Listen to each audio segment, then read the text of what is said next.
میرے بھائی سیکولرزم کی حفاظت 2 بجے جلسہ ختم ہو جانا چاہیے، میں اس سے پہلے ہی ختم کر دوں گا۔ میرے بھائی جمعیت علماء کا اپنا ایک کردار ہے، ہم اس سیکولر دستور کے محافظ ہیں۔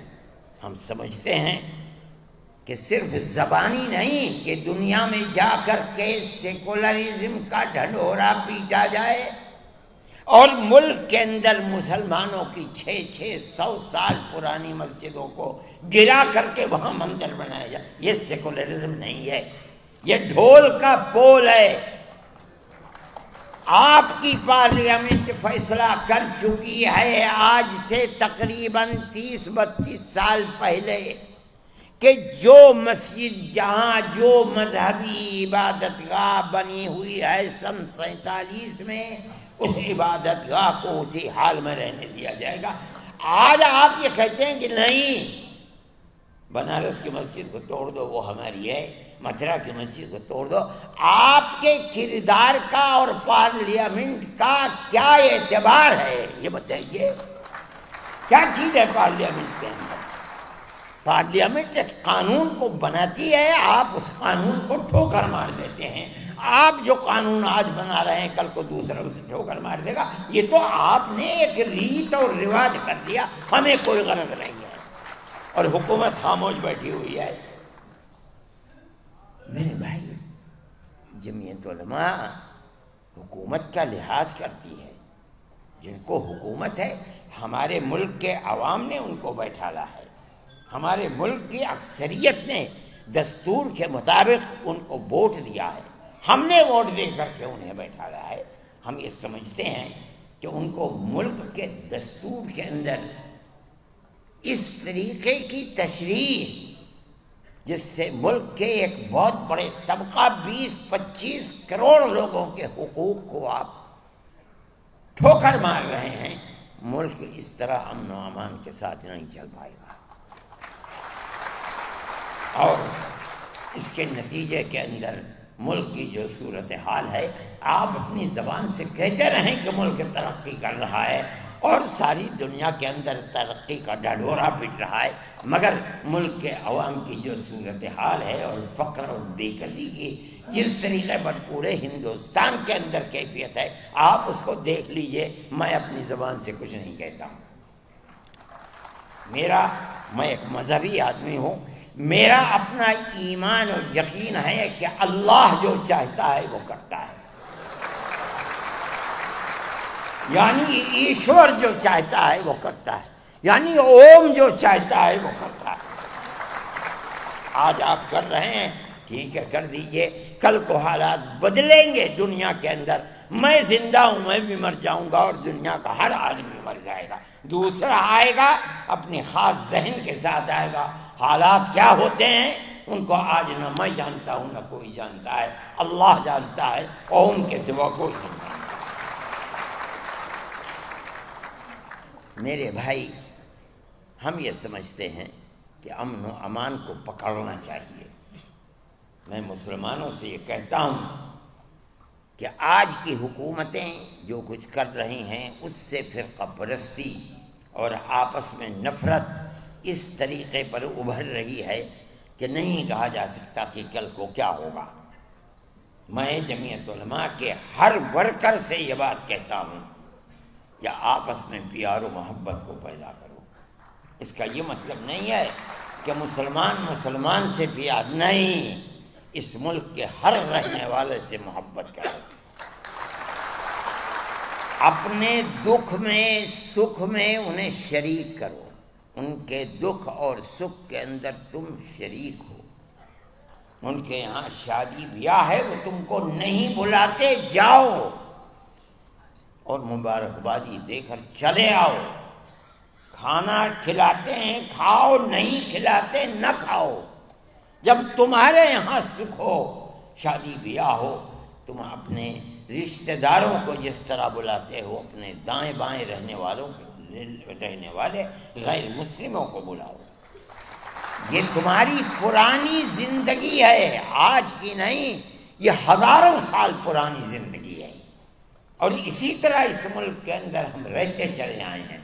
دنیا کے کسی ملک کے اندر مسلمان اور غیر مسلم کو اس طرح جیسے اس ملک میں رہتے ہیں نہیں رہنے دیتے. دیکھو گے گاؤں گاؤں کے اندر رہتے ہیں. اگر ان سے پوچھو کہ مسلمان کب سے آباد ہے، نہ مسلمان جانتا ہے کہ اس کی تاریخ کیا ہے، نہ ہندو جانتا ہے کہ اس کی تاریخ کیا ہے. اس پیار و محبت کے اندر شریک تھے. لیکن آج کی سیاست یہ پیار و محبت کی سیاست نہیں ہے. میں یہ سمجھتا ہوں کہ یہ بڑی تباہی کے آثار ہیں. آپ کو جمعیت علماء کے ورکر ہونے کی حیثیت سے آپ کو اس سلسلے میں قدم بڑھانا چاہیے. میں مدرسے والوں سے کہتا ہوں صحیح ہے آپ کا مدرسہ مذہبی مدرسہ ہے، لیکن یاد رکھیے رسول اللہ صلی اللہ علیہ وسلم جن کی زندگی کو لوگ جانتے نہیں اور خاص طریقے کے اوپر برادران وطن نہیں جانتے، غیر مسلموں کے ساتھ اٹھنا بیٹھنا رہنا سہنا آپ کی زندگی تھی. آپ جب تک زندہ رہے، میں ایک بات کہتا ہوں اور تو یہ تو بڑی لمبی بات ہو جائے گی، ابو طالب آپ کے چچا تھے، آخری وقت تک بت پرست رہے اور کھانا پینا اٹھنا بیٹھنا اللہ کے نبی کے ساتھ تھا. اگر اللہ کے نبی کو مکے کے لوگوں نے آبادی سے باہر کر دیا، ابو طالب نے ساتھ نہیں چھوڑا، باہر رہے. اور دین کے اعتبار سے وہ اللہ کے دین کو، اللہ کے نبی کے دین کو نہیں مانتے تھے، آخری وقت تک نہیں مانتے تھے. جب جان نکل رہی تھی تب گئے نبی کریم علیہ السلام ان کے پاس اور جا کے کہا چچا ایک مرتبہ لا الہ الا اللہ محمد الرسول اللہ کہہ دیجئے، میں قیامت کے دن اللہ کے یہاں آپ کی شفاعت تو کر دوں گا. ابو جہل وہاں کھڑا ہوا تھا. ابو جہل نے کہا ابو طالب کیا کہیں گے تمہارے بعد لوگ، کیا آخری وقت میں اپنے باپ دادا کے دین کو چھوڑ دیا؟ یہ کہا کہ نہیں، میں اپنے باپ دادا کے دین کے اوپر ہوں اور مر گئے. اللہ کے نبی نے ساتھ نہیں چھوڑا، نہ انہوں نے چھوڑا نہ اللہ کے نبی نے ساتھ چھوڑا، حالانکہ اللہ کے نبی کے دین پر نہیں تھے، نہ زندگی میں تھے نہ مرتے وقت تھے. میرے بھائی یہ رسول اللہ کا کردار ہے. یہ سمجھنا کہ کسی غیر مسلم کے ساتھ اٹھنا بیٹھنا یہ درست نہیں، اسلام میں غلط ہے، غلط ہے، غلط ہے. ہم اس ملک کے رہنے والے ہیں، وہ ہمارے بھائی ہیں. میں کہتا ہوں ایک آدم کی یعنی پرتم منو کی اولاد ہیں. ہم دونوں بھائی بھائی ہیں. جو لوگ اس کو تفریق میں اور دشمنی اور نفرت میں لے جانا چاہتے ہیں وہ ایک باپ کی اولاد نہیں مانتے اور غلط ہے، غلط ہے، غلط ہے. ہم سب ایک ہی باپ کی اولاد ہیں، ہم سب ایک دوسرے کے بھائی ہیں. جمعیت علماء یہ کہتی ہے اور جمعیت علماء میرے تعلقات RSS کے بڑے چوٹی کے لوگوں سے ہیں جو میرے پاس آتے ہیں. میں ان کے پاس جاتا ہوں، ہندوؤں سے بھی ہیں مسلمانوں سے بھی ہیں. میں جو ان کی تواضع کر سکتا ہوں میں وہ تواضع، میں کوئی بہت بڑا دولت مند آدمی نہیں ہوں، لیکن جو بھی کر سکتا ہوں میں پیار و محبت کی باتیں ان کے ساتھ کرتا ہوں.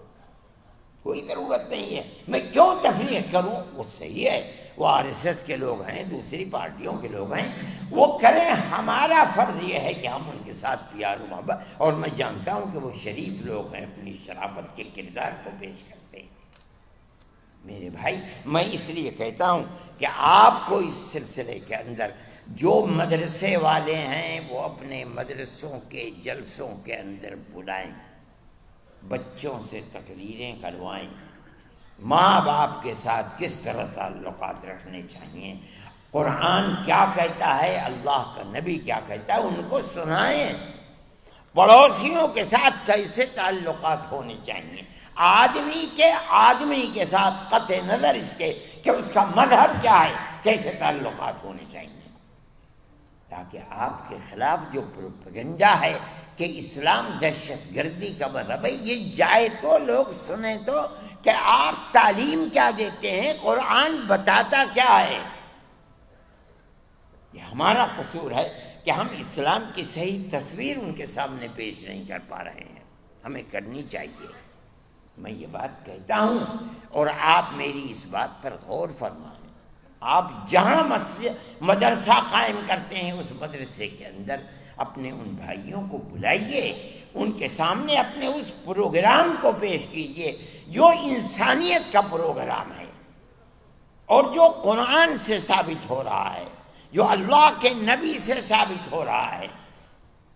تب آپ سمجھا جائے گا کہ اسلام کی صحیح تصویر کو دنیا کے سامنے پیش کر رہے ہیں۔ اور اگر یہ نہیں کرتے تو میرے بھائی آپ کے لیے مشکلات ہیں اور قصوروار آپ ہی ہیں۔ وہ ہنسنے لگے اور انہوں نے اس کے بعد حکم دیا کہ اس کے اقلیتی کردار کو بحال کیا جائے۔ اس کے اقلیتی کردار کو جو وزیر تھا، قبل سبل منسٹر تھے اس وقت، جب انہوں نے کہا اور سونیا جی نے کہا کہ اس کے اقلیتی کردار کو بحال کیا جائے، کر نہیں سکے قبل سبل۔ انہوں نے سلمان خورشید کو لکھا۔ سلمان خورشید کے نے مجھے پتہ چلا رمضان میں کہ سلمان خورشید کو انہوں نے کہا، میں نے ان کو ٹیلی فون کیا، میں نے کہا کیا سلمان خورشید صاحب، قبل سبل جی جو منسٹر ہیں، وزیر تعلیم ہیں، کیا انہوں نے آپ کو لکھا ہے؟ کہا کہ ہاں مجھے لکھا ہے، میں اس کا جواب دوں گا۔ میں نے کہا کہ اگر مسلم مفاد کے خلاف آپ نے جواب دیا تو قیامت تک مسلمان چھوڑے گا نہیں، یاد رکھیے گا۔ کہنے لگے نہیں، جو اصل حقیقت ہے میں وہی لکھوں گا جواب دوں۔ میں نے کہا بڑی اچھی بات ہے۔ انہوں نے جواب دیا اور اقلیتی کردار کو بحال کر دیا گیا۔ آج لوگ جاننے والے نہیں ہیں جمعیت علماء کو، نہیں جانتے کہ جمعیت علماء کا کردار کیا رہا ہے۔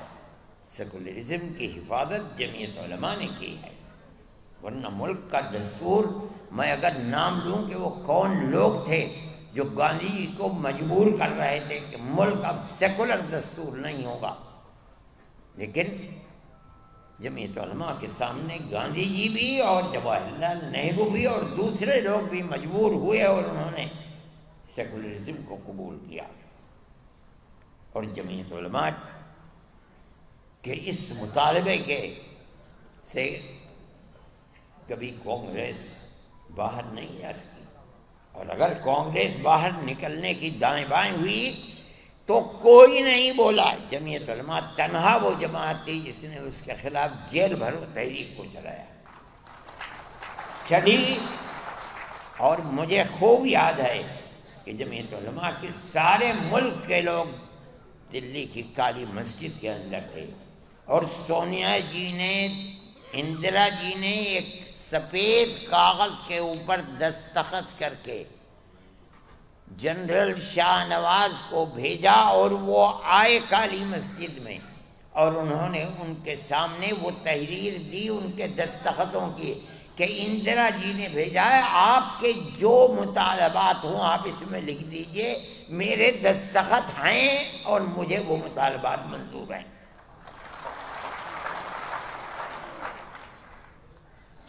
اس تحریک کو ان کے اس وعدے کے اوپر ختم کر دیا گیا۔ یہ دوسری تحریک تھی جو چلی تھی۔ یہ جمعیت علماء کا تعلق تھا۔ آج لوگ جانتے بھی نہیں کہ جمعیت علماء نے کیا کیا ہے، ان کا خود کوئی کردار نہیں، وہ جمعیت علماء کے کردار کو کیا جانیں گے۔ میرے بھائی، آج اس سیکولرزم کو ختم کرنے کی بات کی جا رہی ہے۔ میں یہ سمجھتا ہوں کہ اس ملک کو بربادی کی طرف لے کر کے چل رہے ہیں۔ وہ اگر یہ سمجھتے ہیں کہ سیکولرزم صرف ان کے دو کھٹکتے ہیں، ان کو سب سے پہلے مسلمان اور دوسرے درجے کے اندر عیسائیت۔ ہم جس سیکولرزم کو لے کر چلتے ہیں، ہم یہ کہتے ہیں کہ تنہا مسلمان نہیں، ہر اقلیت، چاہے وہ عیسائیت ہو، چاہے ملک کے اندر براہ نام یہودیت ہو، یا کوئی بھی اقلیت ہے، جب ملک آزادی کے وقت اس کا دستور سیکولر دستور ہے، وہ سیکولر دستور رہے گا، اور اگر آپ اس سیکولر دستور کو ختم کر کے یہ چاہیں گے کہ ملک کو سلامتی کے ساتھ لے کر چلیں، ملک سلامتی کے ساتھ نہیں چل پائے گا۔ یہ 25-30 کروڑ کی مسلم اور عیسائی اقلیت کے ہوتے ہوئے آپ یہ چاہتے ہیں کہ ملک کے اندر امن برقرار رہے گا اور ان کو زندگی کا حق نہیں دیا جائے گا، دستور میں ان کا کوئی مقام نہیں ہوگا؟ نہیں ہو سکتا۔ آج آپ کے ہاتھ میں طاقت ہے، آپ یہ سمجھتے ہیں کہ جس مسجد کو چاہیں آپ لے لیں، جس طرح چاہے لے لیں۔ آپ نے جس مسجد کو لیا ہے وہاں بھی ٹھوکر کھائی ہے۔ ہم جانتے ہیں جمعیت علماء نے اس کے کیس کو لڑا ہے۔ جس دن سے مسئلہ چل رہا ہے سن 51-52 سے، اس وقت سے لے کر آج تک اس کے کیس کو جمعیت علماء لڑتی رہی ہے۔ ہم نے کتنے کروڑ روپیہ اس کے اوپر لوور کورٹ، ہائی کورٹ اور سپریم کورٹ کے اندر خرچ کر دیا۔ ہمارا کوئی پیسہ نہیں تھا، قوم نے دیا، ہم نے اس کو خرچ کیا، اور ہم برابر لڑتے رہے۔ مسئلہ کیا تھا لڑائی کا؟ مسئلہ آپ سمجھیے، ہم لڑنے والے ہیں، ہم جانتے ہیں۔ مسئلہ یہ تھا کہ جس جگہ بابری مسجد بنی ہے وہ مسجد کی اپنی جگہ ہے، یا یہ رام جنم بھومی ہے، یہاں رام کا مندر تھا، بابر نے اس مندر کو توڑ کر یہاں مسجد بنائی ہے۔ مسئلہ یہ تھا، اسی مسئلے کے اوپر لڑائی ہم لڑ رہے تھے۔ آپ کو یاد ہوگا کہ آثار قدیمہ نے اس کی کھدائی کروائی تاکہ مندر کے باقیات نیچے سے نکلتے ہیں، نہیں نکلتے، باقیات نہیں نکلے، کوئی پتھر نہیں نکلا، کوئی ستون نہیں نکلا، اور آثار قدیمہ نے اس کے اندر کامیابی حاصل نہیں کی۔ اب آپ دیکھیے، ملک کی سب سے بڑی سپریم کورٹ عدالت ہے، وہ عدالت اپنے فیصلے میں کیا کہتی ہے؟ اس فیصلے میں عدالت نے کہا ہے کہ مسجد اپنی جگہ ہے، کسی مندر کو گرا کر مسجد نہیں بنائی گئی، ختم ہو گیا۔ ہمارا جو مقدمہ 50-70 سال سے چل رہا تھا، ہم اس مقدمے کے اندر کامیاب ہیں کہ بابر نے اپنی جگہ مسجد بنائی ہے، مندر توڑ کر مسجد نہیں بنی۔ ہم مسلمان ہیں، ہم جانتے ہیں کہ اگر کسی دوسری جگہ کے اوپر مندر توڑ کر مسجد بنائی جاتی، وہ مسجد نہیں ہے۔ مسجد وہ ہے جو مسجد کی جگہ ہے اور اس جگہ کو وقف کیا گیا ہے۔ ہم تو اس مقدمے کے اندر کامیاب ہیں۔ جب یہ کہہ دیا گیا کہ مسجد اپنی جگہ بنی ہے، مندر کو توڑ کر مسجد نہیں بنی۔ دوسرا فیصلہ کیا ہے کہ جنہوں نے اندر گھس کر مورتیاں رکھی ہیں وہ مجرم ہیں، انہوں نے غلط کیا، مسئلہ ختم ہو گیا۔ جب سننے والے سن رہے تھے فیصلے کو، تیسرا فیصلہ اپنی جگہ کے اوپر تھا کہ یہ مسجد کی جگہ ہے، لیکن یہ الگ بات ہے کہ فیصلہ یہ دے دیا گیا کہ لیکن ہم یہ جگہ ہندوؤں کو دیتے ہیں۔ ٹھیک ہے، آپ نے دے دی، ہم اپنے مقدمے کے اندر کامیاب ہیں۔ ہم آج نہیں بولتے، نہ ہمیں بولنا چاہیے، اس لیے کہ جو سب سے بڑی ملک کی عدالت ہے اس نے یہ ہندو بھائیوں کو دے دی۔ ہم نہیں بولتے، ہم 1000 دفعے کہہ چکے تھے کہ یہ آخری ہماری لڑائی ہے۔ سپریم کورٹ ہمارا سپریم کورٹ ہے، ہم اس ملک کے رہنے والے ہیں، سپریم کورٹ جو فیصلہ کر دے گا ہمیں وہ منظور ہے۔ سپریم کورٹ نے فیصلہ کر دیا، ہم اپنے گھر بیٹھ گئے، ہم خاموش ہیں، ہم نہیں کہتے کچھ، لیکن دنیا ختم تو نہیں ہے، ہم ختم ہو جائیں گے۔ آگے آنے والا مورخ یہ لکھے گا کہ بابری مسجد کی جگہ مندر کس طریقے پر بنا ہے۔ ہم نہیں بولتے، لیکن کیا آنے والی دنیا خاموش ہو جائے گی؟ میرے بھائی یہ تو دنیا کے حالات ہیں، کل کوئی اور تھا، آج کوئی اور ہے۔ اگر ہم یہ سمجھتے ہیں کہ ارشد ہمیشہ زندہ رہے گا تو پاگل ہے، مرے گا، میری جگہ کوئی دوسرا آ کر کرے گا۔ یہ تو دنیا ہے، یہاں اسی طرح آنا جانا لگا ہوا ہے۔ ایسی ذات جو ہمیشہ سے ہے، ہمیشہ رہے گی۔ میں کہتا ہوں وہ اوم ہے۔